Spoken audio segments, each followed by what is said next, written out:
بسم اللہ الرحمن الرحیم۔ السلام علیکم ورحمۃ اللہ وبرکاتہ۔ رب اشرح لی صدری ویسر لی امری واحلل عقدۃ من لسانی یفقہوا قولی۔ رب زدنی علما، اللہم فقہنا فی الدین۔ آج کا ہمارا جو ٹاپک ہے وہ ہے اپنے بیٹوں اور بیٹیوں کی پرورش کے بارے میں۔ تو پہلا ٹاپک ہمارا یہ ہے، اپنے بیٹوں کی پرورش میں یہ چند غلطیاں کبھی مت کیجیے گا۔ اولاد چاہے بیٹا ہو یا بیٹی، اللہ کی دین ہوتی ہے، اور دونوں کی ہی تربیت میں کسی بھی قسم کی کوتاہی ایک خاندان کی نہیں بلکہ معاشرے کے نقصان کا سبب بنتی ہے۔ لیکن ہمارے معاشرے میں تربیت کا حقدار صرف بیٹوں کو ہی مانا جاتا ہے، اور کہا جاتا ہے کہ انہوں نے ہی تو گھر سنبھالنا ہے، انہوں نے ہی تو اگلے گھر جانا ہے۔ لیکن سچ تو یہ ہے کہ اس بھرم اور اس کوشش میں ہم اپنے بیٹوں کی تربیت میں کچھ ایسی بنیادی غلطیاں کر بیٹھتے ہیں جس کا خمیازہ آنے والی کئی نسلیں بھی پورا نہیں کر پاتیں۔ بیٹوں کے جذبات پر پابندی نہ لگائیں۔ ہمارے معاشرے کا المیہ یہ ہے کہ ہمارے یہاں رونے والی آنکھیں صرف بیٹیوں کی بنا دی گئی ہیں۔ غم اور دکھ یا تکلیف کے اظہار کا حق صرف بیٹوں کو دے دیا گیا ہے، لیکن آپ کا بچہ چاہے کسی بھی عمر کا ہے، اسے ہر جذبے کے اظہار کا بھرپور حق دیں۔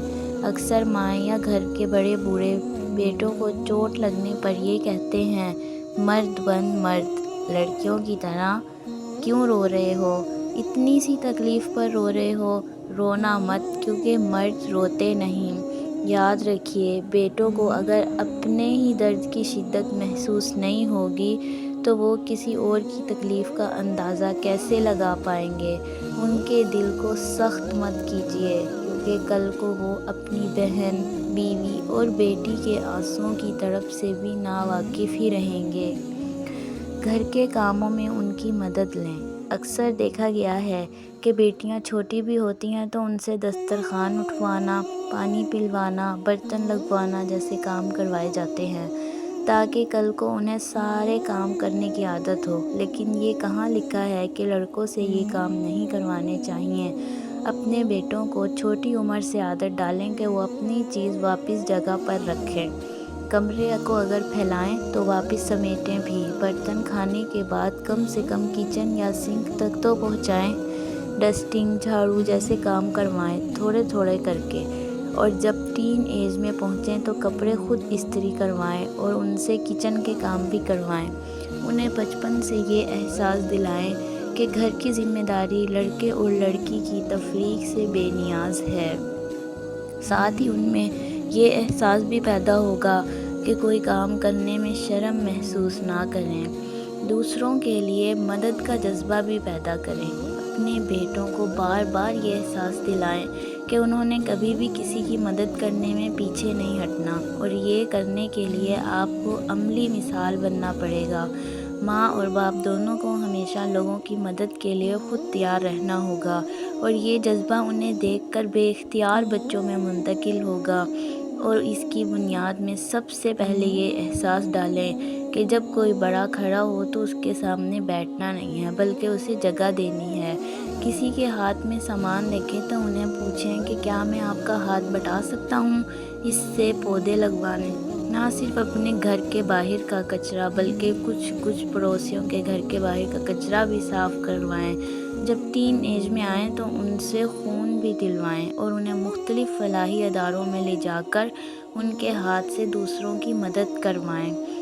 رشتوں کا احترام بظاہر بہت معمولی لگے گا، لیکن حقیقت میں یہ سب سے اہم نکتہ ہے۔ بیٹوں کی تربیت کا گھر اور باہر کے ہر چھوٹے بڑے رشتہ دار کا احترام سکھائیں۔ خاص طور پر لڑکیوں کی عزت کرنے کا درس دیں اور انہیں دینی مثالیں دیں تاکہ ان میں نہ صرف اپنے گھر کی بلکہ دوسروں کی بہنوں اور بیٹیوں کی حفاظت اور عزت کا احساس زندہ رہے۔ باپ کو چاہیے کہ بیٹے کے سامنے ہمیشہ اپنی بیوی یعنی اس کی ماں کو احترام اور عزت سے پکاریں تاکہ اسے یہ پتہ چلے کہ اس کا بھی یہی رویہ ہو خواتین کے ساتھ۔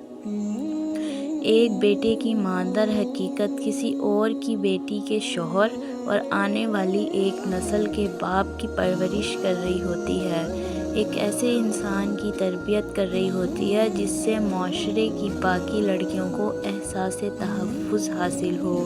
اس لیے یاد رکھیے کہ آپ کی ذمہ داری سب سے بھاری ہے۔ آخر میں اللہ تعالیٰ سے دعا ہے کہ وہ ہم سب کی اولادوں کو نیک اور صالح بنائے اور دین پر چلنے والا بنائے۔ آمین ثم آمین۔ جزاک اللہ خیر و احسن الجزا۔